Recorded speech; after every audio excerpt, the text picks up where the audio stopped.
नमस्कार दोस्तों। आज मैं आपके सामने एक ऐसी कहानी लेकर आया हूं जो शायद आपको चौंका दे। यह कहानी है उस पेय की जिसे हम रोजाना पीते हैं, जिसके बिना हमारी सुबह अधूरी लगती है और जिसके इर्द गिर्द हमारे रिश्ते नाते बुने जाते हैं। जी हां, मैं बात कर रहा हूं चाय की। लेकिन क्या आप जानते हैं कि इस मामूली सी दिखने वाली चाय के पीछे छुपे हैं हजारों साल के रहस्य, वैज्ञानिक चमत्कार और कुछ ऐसी सच्चाइयां जिन्हें जानने के बाद आप अपने चाय पीने के तरीके को हमेशा के लिए बदल देंगे। दोस्तों, अगर मैं आपसे कहूं कि चाय दुनिया का दूसरा सबसे ज्यादा पिया जाने वाला पेय है पानी के बाद, तो शायद आप हैरान न हो। लेकिन अगर मैं यह कहूं कि हर दिन दुनिया भर में 3.7 अरब कप चाय पी जाती है, तो आपको अंदाजा लगेगा कि यह सिर्फ एक पेय नहीं बल्कि एक वैश्विक परंपरा है। भारत में तो चाय की गुलामी कुछ और ही स्तर की है। हमारे यहाँ प्रति व्यक्ति सालाना 766 ग्राम चाय की खपत होती है। इसका मतलब है कि एक औसत भारतीय हर दिन कम से कम 2 से 3 कप चाय पीता है। लेकिन दोस्तों, क्या आपने कभी सोचा है कि यह चाय आई कहां से? इसका इतिहास क्या है? और सबसे महत्वपूर्ण बात, यह हमारे शरीर के साथ क्या करती है? आज मैं आपको चाय की वो कहानी सुनाऊंगा जो किसी किताब में नहीं मिलेगी, क्योंकि यह कहानी है विज्ञान, इतिहास और स्वास्थ्य के उस अनूठे मिश्रण की जो चाय में छुपा हुआ है। सबसे पहले मैं आपको बताता हूं कि चाय की कहानी कैसे शुरू हुई। यह बात है आज से लगभग 5000 साल पुरानी, चीन के सम्राट शेन नुंग के समय की। कहा जाता है कि एक दिन सम्राट पेड़ के नीचे पानी उबाल रहे थे। अचानक हवा के कारण कुछ पत्तियां उस उबलते पानी में गिर गईं। पानी का रंग बदल गया, एक मनमोहक सुगंध फैली और जब सम्राट ने इसे छका तो उन्हें एक अनोखा स्वाद मिला। इस प्रकार चाय का जन्म हुआ। लेकिन दोस्तों, यह सिर्फ एक कहानी है। वैज्ञानिक तथ्य यह है कि चाय का पौधा कैमेलिया साइनेंसिस चीन के युन्नान प्रांत में प्राकृतिक रूप से उगता था।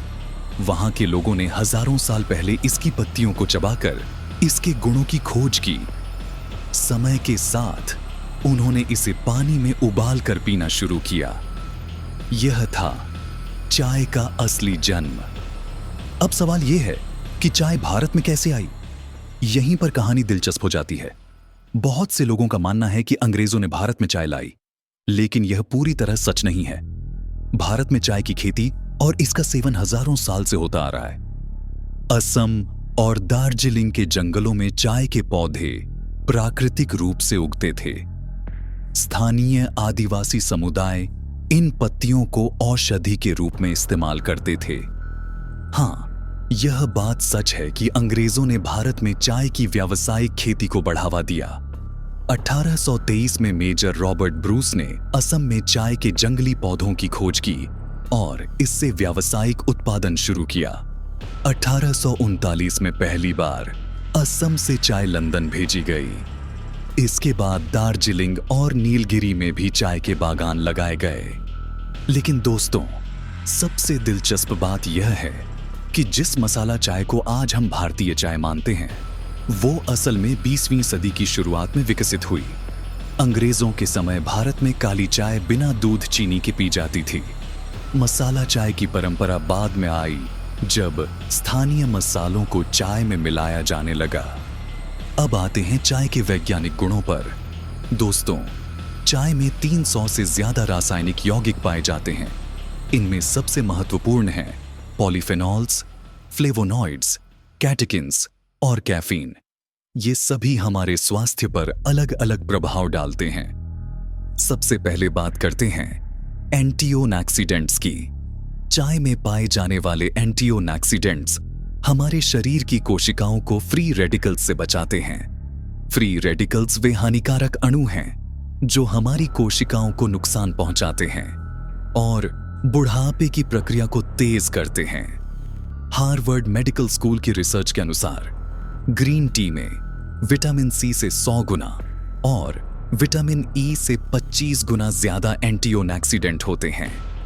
दूसरी महत्वपूर्ण बात है चाय का हृदय, स्वास्थ्य पर प्रभाव। 2013 में किए गए एक बड़े अध्ययन में पाया गया कि रोजाना 3 से 4 कप चाय पीने वाले लोगों में हृदय रोग का खतरा 20% तक कम हो जाता है। चाय में पाए जाने वाले फ्लेवोनॉइड्स रक्त प्रवाह को बेहतर बनाते हैं और कोलेस्ट्रॉल के स्तर को नियंत्रित रखते हैं। तीसरा फायदा है मानसिक स्वास्थ्य पर। चाय में पाया जाने वाला एल-थियानिन नामक अमीनो एसिड एक प्राकृतिक तनाव निवारक है। यह मस्तिष्क में अल्फा तरंगों की गतिविधि बढ़ाता है, जिससे मन शांत रहता है लेकिन सतर्कता भी बनी रहती है। यही कारण है कि चाय पीने से एक अलग तरह की शांति मिलती है। चौथा महत्वपूर्ण लाभ है वजन नियंत्रण में। ग्रीन टी में पाया जाने वाला EGCG एपिगैलोकैटेकिन गलेट मेटाबॉलिज्म की दर बढ़ाता है। इसका मतलब है कि आपका शरीर ज्यादा तेजी से कैलोरी जलाता है। कई अध्ययनों में देखा गया है कि नियमित ग्रीन टी पीने से पेट की चर्बी कम करने में मदद मिलती है। पांचवां फायदा है कैंसर से सुरक्षा। चाय में पाए जाने वाले पॉलीफेनॉल्स कैंसर कोशिकाओं के विकास को रोकते हैं। जापान में किए गए अध्ययन में पाया गया कि जो महिलाएं रोजाना 5 या इससे ज्यादा कप ग्रीन टी पीती थीं, उनमें ब्रेस्ट कैंसर का खतरा 22% तक कम था। छठा लाभ है मधुमेह पर नियंत्रण। चाय इंसुलिन की संवेदनशीलता बढ़ाती है और रक्त शर्करा के स्तर को नियंत्रित रखने में मदद करती है। एक बड़े अध्ययन में पाया गया कि रोजाना 4 कप से ज्यादा चाय पीने वाले लोगों में टाइप 2 डायबिटीज का खतरा 16% तक कम था। सातवां फायदा है हड्डियों के लिए। चाय में पाए जाने वाले फ्लेवोनॉइड्स हड्डियों के घनत्व को बढ़ाते हैं। ऑस्ट्रेलिया में किए गए अध्ययन में पाया गया कि चाय पीने वाली बुजुर्ग महिलाओं की हड्डियां उन महिलाओं से ज्यादा मजबूत थीं जो चाय नहीं पीती थीं। आठवां लाभ है पाचन तंत्र के लिए। चाय में मौजूद टैनिन्स पेट में हानिकारक बैक्टीरिया को नष्ट करते हैं और फायदेमंद बैक्टीरिया की वृद्धि को बढ़ावा देते हैं।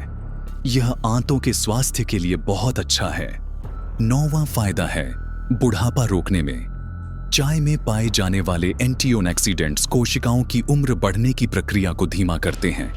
नियमित चाय पीने वाले लोगों की त्वचा अधिक चमकदार और जवान दिखती है। 10वां और अंतिम लाभ है इम्यूनिटी बूस्टर के रूप में। चाय में पाए जाने वाले कैटेकिन्स प्रतिरक्षा प्रणाली को मजबूत बनाते हैं। सर्दी जुकाम से बचने के लिए चाय एक बेहतरीन प्राकृतिक उपाय है। अब तक मैंने आपको चाय के फायदे बताए हैं, लेकिन दोस्तों, हर सिक्के के 2 पहलू होते हैं। चाय के भी कुछ नकारात्मक पहलू हैं जिन्हें समझना जरूरी है। लेकिन यहां मैं साफ कर देना चाहता हूं कि यह नकारात्मक प्रभाव तभी होते हैं जब चाय का सेवन गलत तरीके से या अधिक मात्रा में किया जाए। पहली समस्या है कैफीन की अधिकता।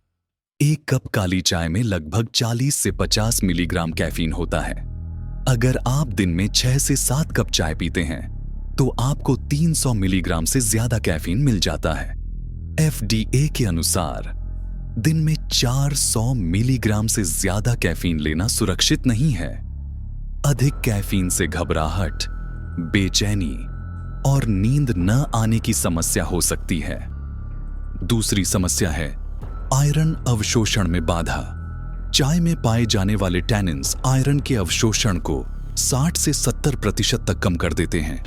यही कारण है कि डॉक्टर खाना खाने के तुरंत बाद चाय पीने से मना करते हैं।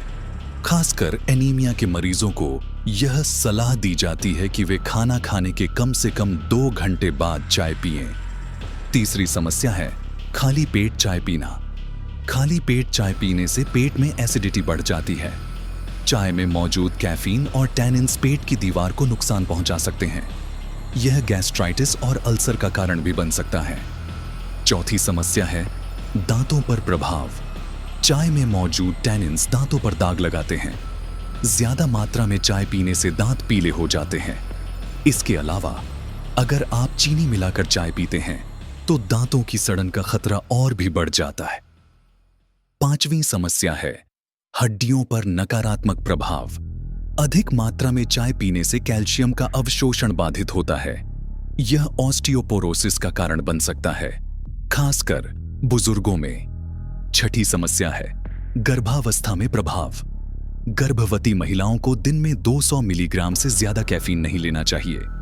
अधिक कैफीन से गर्भपात का खतरा बढ़ जाता है और बच्चे के वजन पर भी नकारात्मक प्रभाव पड़ता है। सातवीं समस्या है किडनी स्टोन। चाय में ऑक्जेलेट नामक यौगिक होता है जो किडनी स्टोन बनने में योगदान देता है। खासकर काली चाय में यह ज्यादा होता है।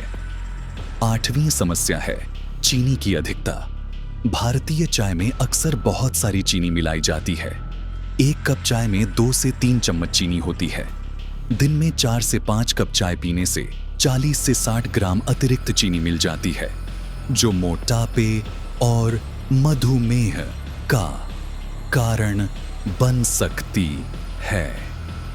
नौवीं समस्या है नींद पर प्रभाव। शाम को चाय पीने से नींद में बाधा आ सकती है। कैफीन का प्रभाव 6 से 8 घंटे तक रहता है, इसलिए शाम 4 बजे के बाद चाय पीना नींद को प्रभावित कर सकता है। 10वीं और अंतिम समस्या है निर्भरता। चाय की लत लग जाने पर इसके बिना सिर दर्द, चिड़चिड़ाहट और थकान हो सकती है। यह एक मानसिक निर्भरता बन जाती है। अब दोस्तों, मैं आपको बताता हूं कि चाय को कैसे पीना चाहिए ताकि आप इसके फायदे ले सकें और नुकसान से बच सकें। सबसे पहली बात, चाय पीने का समय। सुबह उठने के बाद तुरंत चाय न पिएं। पहले 2 से 3 गिलास पानी पिएं, फिर कम से कम 30 मिनट बाद चाय लें। खाना खाने के तुरंत बाद भी चाय न पिएं। कम से कम 1 से 2 घंटे का अंतराल रखें। दूसरी बात, मात्रा। दिन में 3 से 4 कप से ज्यादा चाय न पिएं। यह एक सुरक्षित मात्रा है जिससे आपको फायदा मिलेगा और नुकसान नहीं होगा। तीसरी बात, चीनी का इस्तेमाल। चाय में चीनी की मात्रा कम से कम रखें। बेहतर होगा अगर आप शहद या गुड़ का इस्तेमाल करें या फिर बिना मिठास के चाय पीने की आदत डालें। चौथी बात, दूध की मात्रा। अगर आप दूध वाली चाय पीते हैं तो दूध कम मात्रा में डालें। ज्यादा दूध चाय के एंटीऑक्सीडेंट गुणों को कम कर देता है। पांचवी बात, मसालों का प्रयोग। अदरक, इलायची, दालचीनी और तुलसी जैसे मसाले चाय के स्वास्थ्य लाभ बढ़ाते हैं। ये प्राकृतिक एंटीऑक्सीडेंट और रोग प्रतिरोधी गुण रखते हैं। छठी बात, पानी की गुणवत्ता। चाय बनाने के लिए हमेशा साफ, फिल्टर किया गया पानी इस्तेमाल करें। गंदा पानी चाय के स्वाद और गुणवत्ता को खराब कर देता है। सातवीं बात, चाय पत्ती की गुणवत्ता। हमेशा अच्छी गुणवत्ता की चाय पत्ती खरीदें। सस्ती और निम्न गुणवत्ता की चाय में कीटनाशक और हानिकारक रसायन हो सकते हैं। आठवीं बात, उबालने का समय। चाय को ज्यादा देर तक न उबालें। 3 से 5 मिनट पर्याप्त है। ज्यादा उबालने से टैनिन्स की मात्रा बढ़ जाती है जो स्वाद को कड़वा बना देती है। 9वीं बात, ताजी चाय पिएं। बनी हुई चाय को घंटों तक गर्म रखकर न पिएं। हमेशा ताजी बनी चाय का सेवन करें। 10वीं बात, अपनी सेहत के अनुसार चाय चुनें। अगर आपको एसिडिटी की समस्या है तो अदरक वाली चाय पिएं। अगर आप वजन कम करना चाहते हैं तो ग्रीन टी का सेवन करें। अब मैं आपको अलग अलग तरह की चाय के बारे में बताता हूं। काली चाय, ब्लैक टी, यह सबसे ज्यादा ऑक्सीकृत चाय है। इसमें कैफीन सबसे ज्यादा होती है। यह तुरंत एनर्जी देती है, लेकिन ज्यादा मात्रा में नुकसानदायक हो सकती है। ग्रीन टी, यह सबसे कम प्रोसेसिंग वाली चाय है। इसमें एंटीऑक्सीडेंट्स सबसे ज्यादा होते हैं। वजन घटाने और कैंसर से बचाव के लिए सबसे अच्छी है। व्हाइट टी, यह सबसे नाजुक और महंगी चाय है। इसमें एंटीऑक्सीडेंट्स ग्रीन टी से भी ज्यादा होते हैं। त्वचा के लिए सबसे अच्छी मानी जाती है। ओलोंग टी, यह काली और ग्रीन चाय के बीच की चाय है। मेटाबॉलिज्म बढ़ाने के लिए सबसे अच्छी है। पुएर टी, PUERHT, यह चीनी किण्वित चाय है। कोलेस्ट्रॉल कम करने के लिए बहुत प्रभावी है। हर्बल टी तकनीकी रूप से यह चाय नहीं है, क्योंकि यह कैमेलिया साइनेंसिस पौधे से नहीं बनती। कैमोमाइल, पेपरमिंट, रूईबॉस जैसी हर्बल टी में कैफीन नहीं होती और ये विभिन्न स्वास्थ्य लाभ देती है। अब मैं आपको कुछ विशेष परिस्थितियों में चाय के सेवन के बारे में बताता हूँ। गर्भावस्था में गर्भवती महिलाओं को दिन में 1 से 2 कप से ज्यादा चाय नहीं पीनी चाहिए। ग्रीन टी सबसे सुरक्षित है, क्योंकि इसमें कैफीन कम होती है। बच्चों के लिए 12 साल से कम उम्र के बच्चों को चाय बिल्कुल नहीं देनी चाहिए। 12 से 18 साल के बच्चे दिन में 1 कप ले सकते हैं। बुजुर्गों के लिए 60 साल से ज्यादा उम्र के लोगों को दिन में 2 से 3 कप से ज्यादा चाय नहीं पीनी चाहिए। उन्हें अदरक और तुलसी वाली चाय फायदेमंद होती है। मधुमेह के मरीजों के लिए, डायबिटिक लोगों को बिना चीनी की चाय पीनी चाहिए। ग्रीन टी उनके लिए सबसे अच्छी है। हाइपरटेंशन के मरीजों के लिए, हाई ब्लड प्रेशर वाले लोगों को कम कैफीन वाली चाय पीनी चाहिए। हिबिस्कस टी ब्लड प्रेशर कम करने में मदद करती है। हृदय रोगियों के लिए, हार्ट के मरीजों को दिन में 2 कप से ज्यादा चाय नहीं पीनी चाहिए। ग्रीन टी उनके लिए फायदेमंद है। दोस्तों, अब मैं आपको कुछ दिलचस्प तथ्य बताता हूं जो आपको चाय के बारे में पता होने चाहिए। पहला तथ्य, चाय का सबसे बड़ा उत्पादक देश चीन है, जो दुनिया की 40% चाय पैदा करता है। भारत दूसरे नंबर पर है। दूसरा तथ्य, दुनिया की सबसे महंगी चाय द हांग पाओ है, जिसकी कीमत प्रति किलो 10 लाख रुपये से भी ज्यादा है। तीसरा तथ्य, चाय की खोज 5000 साल पहले हुई थी, लेकिन टी बैग का आविष्कार सिर्फ 100 साल पहले हुआ। चौथा तथ्य, ग्रेट ब्रिटेन में हर दिन 16.5 करोड़ कप चाय पी जाती है। पांचवा तथ्य, चाय में विटामिन के, मैंगनीज, फोलिक एसिड और विटामिन सी होते हैं। छठा तथ्य, दुनिया में सबसे ज्यादा चाय तुर्की में पी जाती है। वहां प्रति व्यक्ति सालाना 3.16 किलो चाय की खपत होती है। सातवां तथ्य, आइस्ड टी का आविष्कार 1904 में अमेरिका में हुआ था। आठवां तथ्य, चाय के पौधे की उम्र 100 साल से भी ज्यादा हो सकती है। नौवां तथ्य, दार्जिलिंग चाय को शैंपेन की तरह जियोग्राफिकल प्रोटेक्शन मिला हुआ है। सिर्फ दार्जिलिंग में उगी चाय को ही दार्जिलिंग चाय कहा जा सकता है। 10वां तथ्य, चाय में फ्लोराइड प्राकृतिक रूप से मौजूद होता है, जो दांतों के लिए अच्छा है, लेकिन ज्यादा मात्रा में हानिकारक हो सकता है। अब मैं आपको बताता हूं कि चाय उद्योग का भविष्य क्या है और इसमें क्या नई तकनीकें आ रही हैं। ऑर्गेनिक चाय, अब लोग रसायन मुक्त चाय पीना पसंद कर रहे हैं। ऑर्गेनिक चाय की मांग तेजी से बढ़ रही है। फंक्शनल चाय, आजकल ऐसी चाय बनाई जा रही है जिसमें अतिरिक्त विटामिन, मिनरल और हर्ब्स मिलाए जाते हैं। कोल्ड ब्रू टी, गर्मियों में ठंडी चाय की डिमांड बढ़ रही है। कोल्ड ब्रू तकनीक से बनी चाय में कैफीन कम होती है और स्वाद अलग होता है। टी टूरिज्म, चाय बागानों में पर्यटन बढ़ रहा है। लोग चाय की खेती और प्रोसेसिंग देखना चाहते हैं। आर्टिफिशियल इंटेलिजेंस, AI का इस्तेमाल करके चाय की गुणवत्ता जांची जा रही है और बेहतर ब्लेंड बनाए जा रहे हैं। दोस्तों, चाय सिर्फ एक पेय नहीं है, यह हमारी संस्कृति का हिस्सा है। भारत में चाय की दुकानें सामाजिक मेल जोल के केंद्र हैं। यहाँ राजनीति से लेकर क्रिकेट तक हर विषय पर चर्चा होती है। चाय हमारे रिश्तों को मजबूत बनाती है। मेहमान के आने पर चाय पेश करना हमारी परंपरा है। चाय और आयुर्वेद, आयुर्वेद के अनुसार चाय में कषाय रस होता है, जो कफ और पित्त को शांत करता है। लेकिन वात प्रकृति के लोगों को चाय कम पीनी चाहिए। चाय और योग। योगी लोग अक्सर हर्बल टी पीते हैं। तुलसी, अदरक और दालचीनी वाली चाय योग प्रैक्टिस के लिए अच्छी मानी जाती है। चाय और ध्यान। जापान में चाय समारोह, टी समारोह एक ध्यान की तरह किया जाता है। यह मन को शांत करता है और एकाग्रता बढ़ाता है। अब मैं आपको कुछ व्यावहारिक सुझाव देता हूं।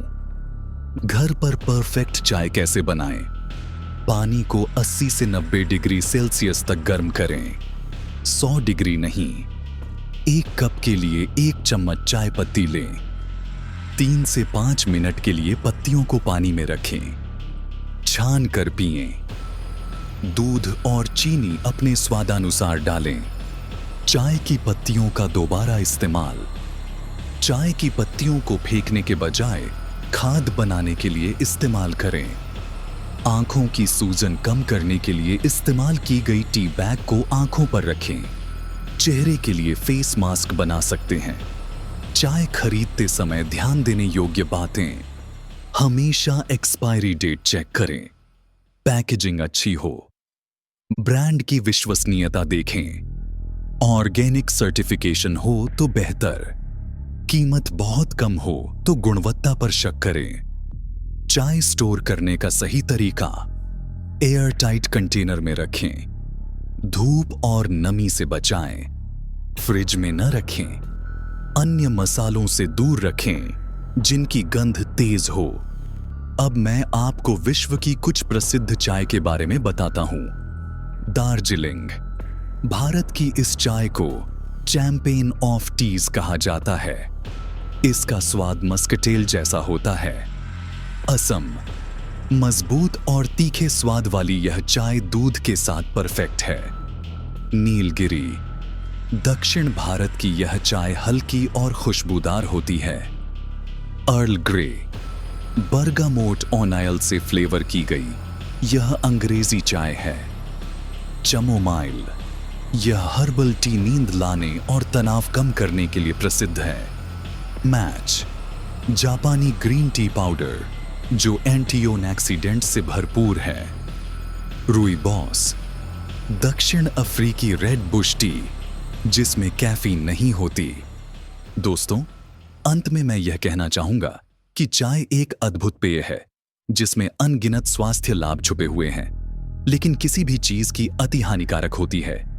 चाय का सेवन संयम से करें, सही समय पर करें और सही तरीके से करें। चाय हमारे जीवन में खुशी के पल जोड़ती है। दोस्तों के साथ चाय पीने का मजा, बारिश में गर्म चाय का स्वाद और सुबह की पहली चाय की खुशबू, ये सब हमारी जिंदगी के खूबसूरत हिस्से हैं। लेकिन याद रखें, स्वास्थ्य सबसे पहले आता है। अगर आपको कोई स्वास्थ्य समस्या है तो डॉक्टर से सलाह लेकर ही चाय पिएं। अपने शरीर की सुनें और उसके अनुसार चाय की मात्रा तय करें। आज के इस लंबे सफर में हमने चाय के इतिहास से लेकर उसके भविष्य तक की यात्रा की है। हमने जाना कि चाय कैसे एक साधारण पत्ती से दुनिया का दूसरा सबसे लोकप्रिय पेय बनी। हमने समझा कि इसके क्या फायदे हैं और क्या नुकसान हो सकते हैं। सबसे महत्वपूर्ण बात यह है कि हमने सीखा कि चाय को कैसे पीना चाहिए ताकि हम इसके अधिकतम लाभ उठा सकें। चाय सिर्फ एक पेय नहीं है, यह एक अनुभव है। यह हमें जोड़ती है, आराम देती है और जीवन में स्वाद भरती है। बस जरूरत है सही जानकारी की, सही मात्रा की और सही तरीके की। तो दोस्तों, अगली बार जब आप चाय पिएं तो इन सभी बातों को याद रखें। चाय को सिर्फ आदत न बनाएं, बल्कि इसे अपने स्वास्थ्य का साथी बनाएं। सुबह की पहली चाय से लेकर शाम की आखिरी चाय तक हर कप में छुपे हैं हजारों साल का ज्ञान और विज्ञान।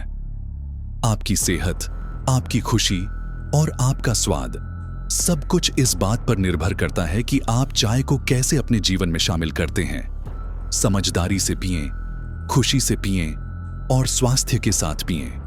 धन्यवाद दोस्तों। उम्मीद है आपको यह जानकारी पसंद आई होगी। चाय के साथ आपका रिश्ता अब और भी बेहतर हो जाएगा। तब तक के लिए नमस्कार।